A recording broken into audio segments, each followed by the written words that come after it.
झारखंड के मुख्यमंत्री हेमंत सोरेन ने ईडी के 9वें समन के जवाब को लेकर भेजा पत्र।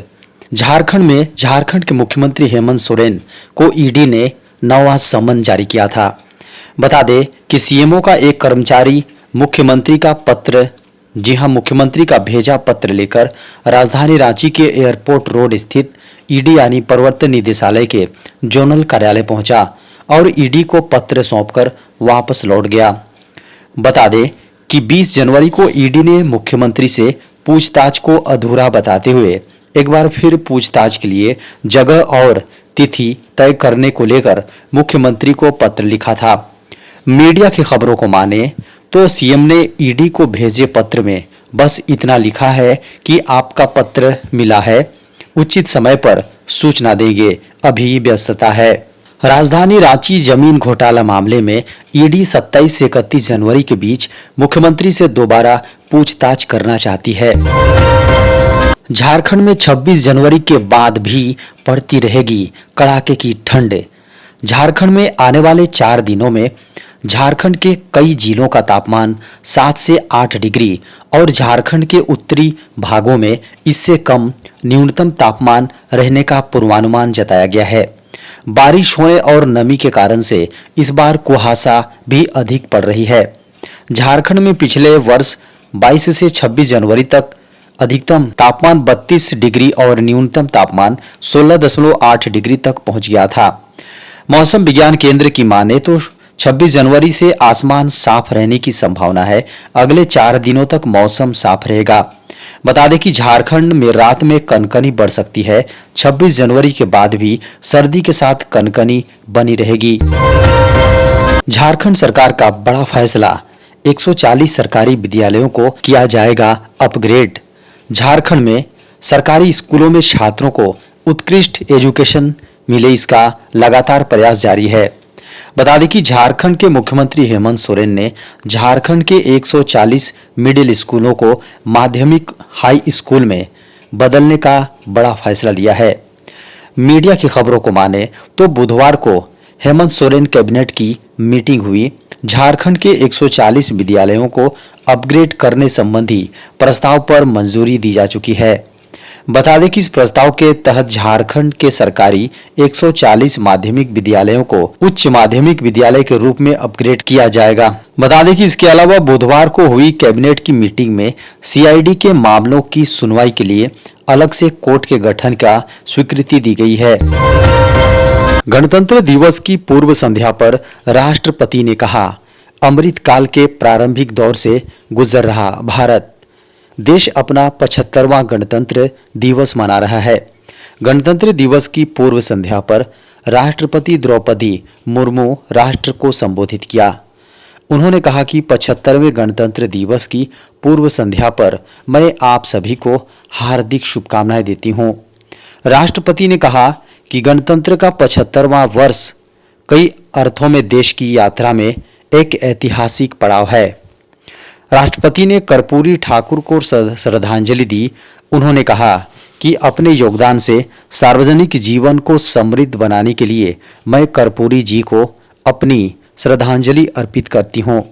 कर्पूरी जी पिछड़े वर्गों के सबसे महान पक्षकारों में से एक थे, जिन्होंने अपना सारा जीवन उनके कल्याण के लिए समर्पित कर दिया था।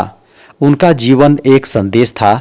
अपने योगदान से सार्वजनिक जीवन को समृद्ध बनाने के लिए मैं कर्पूरी जी को अपनी श्रद्धांजलि अर्पित करती हूँ। झारखंड के राज्यपाल सीपी राधाकृष्णन ने झारखंड में सीआरपीएफ के ऊपर दर्ज हुए मामले को बताया गलत। झारखंड के राज्यपाल सीपी राधाकृष्णन ने सीआरपीएफ के ऊपर दर्ज किए गए मामले को गलत मानते हुए राज्यपाल ने साफ शब्दों में कहा है कि सरकार की ओर से यह गलती की गई है। राज्यपाल सीपी राधाकृष्णन ने 25 जनवरी को आर्यभट्ट सभागार में राष्ट्रीय मतदाता दिवस के मौके पर आयोजित कार्यक्रम के बाद कर रहे थे। बता दें कि झारखंड की राजधानी रांची में प्रवर्तन निदेशालय द्वारा पूछताछ के दौरान 20 जनवरी को सीएम हाउस के करीब सीआरपीएफ की तैनाती को सही मानते हुए राज्यपाल सीपी राधाकृष्णन ने कहा है कि जिस तरह से सीएम आवास के बाहर सुनियोजित तरीके से भारी संख्या में लोगों को लाया गया था, वह बेहद ही चिंताजनक है। पूरे देश में कहीं भी किसी भी अस्पताल में करा सकते हैं कैशलेस इलाज। हेल्थ इंश्योरेंस रखने वाले लोगों के लिए एक बड़ी खबर सामने है। अब हेल्थ इंश्योरेंस के बीमा धारकों के लिए कैशलेस इलाज में नेटवर्क हॉस्पिटल का झंझट खत्म हो गया है। अब हेल्थ इंश्योरेंस रखने वाले लोग कहीं भी किसी भी अस्पताल में कैशलेस इलाज करा सकेंगे। इसके लिए जनरल इंश्योरेंस काउंसिल ने बुधवार को कैशलेस एवरीवेयर मुहिम की शुरुआत की। इस मुहिम के तहत पॉलिसी होल्डर्स को इस बात की आज़ादी मिलेगी कि वे किसी भी हॉस्पिटल में अपना उपचार करा सकें। इसके लिए ही अब पॉलिसी होल्डर्स को उनके पॉलिसी नेटवर्क से बाहर के अस्पतालों में भी कैशलेस उपचार की सुविधा मिलेगी। बता दें कि अभी तक हेल्थ इंश्योरेंस रखने वाले लोगों को कैशलेस उपचार की सुविधा सिर्फ उन अस्पतालों में मिल पाती थी जो उनकी बीमा कंपनी के नेटवर्क का हिस्सा होते थे। झारखंड में एससी एसटी के अलावा सभी वर्ग को 50 साल की उम्र में मिलेगा वृद्धा पेंशन। झारखंड में अब एससी एसटी तबके के अलावा सभी वर्ग की महिलाओं को 50 वर्ष की उम्र से वृद्धा पेंशन का फायदा मिलेगा। झारखंड के मुख्यमंत्री हेमंत सोरेन की अध्यक्षता में बुधवार को आयोजित कैबिनेट की बैठक में इसको लेकर बड़ा फैसला लिया गया है। बता दें कि इस योजना से लगभग 18 लाख लोग लाभान्वित होंगे। कैबिनेट ने कुल 25 प्रस्तावों पर अपनी स्वीकृति दी है, जिसमें एक अहम फैसला झारखंड लोक सेवा आयोग यानी जेपीएससी की आगामी सिविल सर्विस परीक्षा में अभ्यर्थी को उम्र के कट ऑफ डेट में 7 साल की छूट देने का निर्णय है। अभ्यर्थियों की अधिकतम उम्र सीमा के लिए 1 अगस्त 2017 और न्यूनतम उम्र सीमा के लिए 1 अगस्त 2024 का कट ऑफ डेट तय किया गया है। बता दें कि यह फैसला झारखंड में सिविल सर्विस की परीक्षाओं में विगत वर्षों में हुए विलंब के कारण से लिया गया है।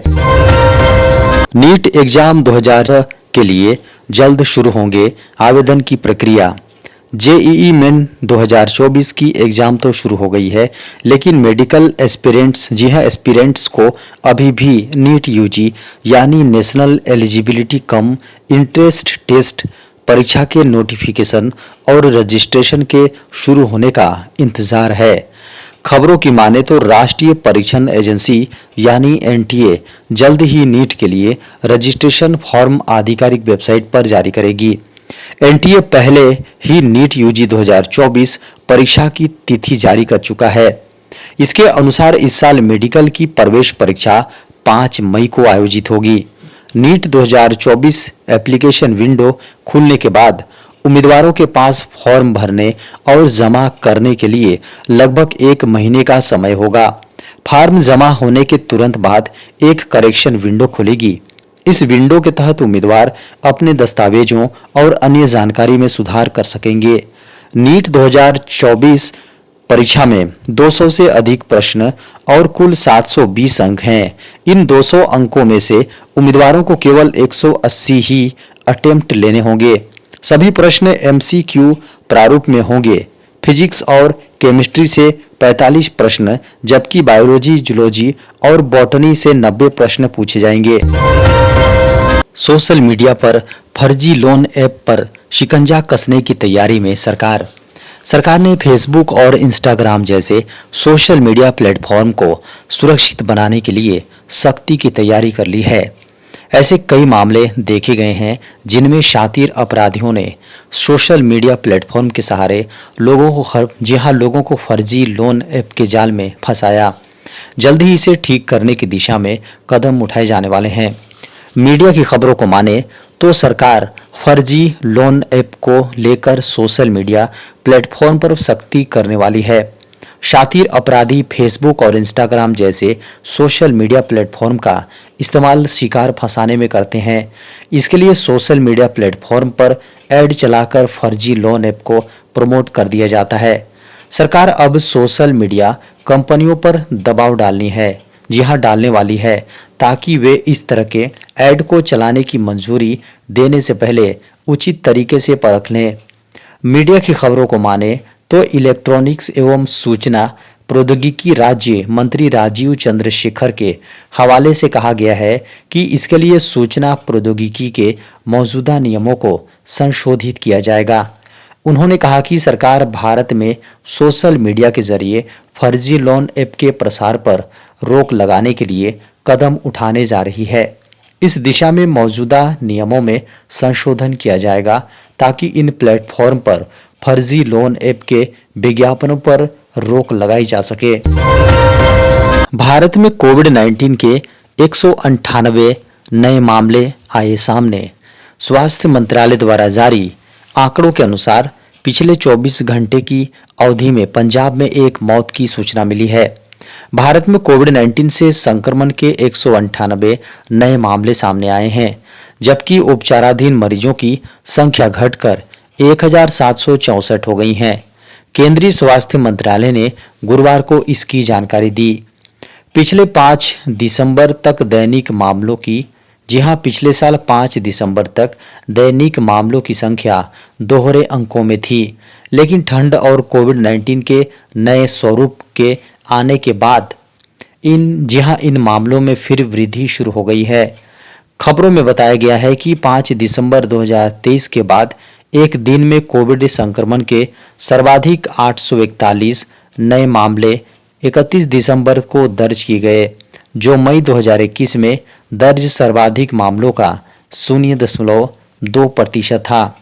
वायरस के उपचाराधीन मरीजों में से लगभग 92% मरीज घर पर ही पृथकवास में हैं। खबरों को माने तो इस समय उपलब्ध आंकड़ों से पता चलता है कि JN.1 उपस्वरूप के कारण से न तो नए मामलों में तेजी से वृद्धि हो रही है, न अस्पताल में भर्ती होने वालों संक्रमितों की संख्या में वृद्धि हो रही है, और न ही मृत्यु दर में वृद्धि हो रही है। देश में कोविड-19 के डेल्टा स्वरूप के कारण अप्रैल-जून 2021 में महामारी की स्थिति बेहद भयावह हो गई थी, और उस दौरान 7 मई 2021 को देश में एक दिन में संक्रमण के 4,14,188 नए मामले सामने आए थे और 3,915 मरीजों की मौत हुई थी।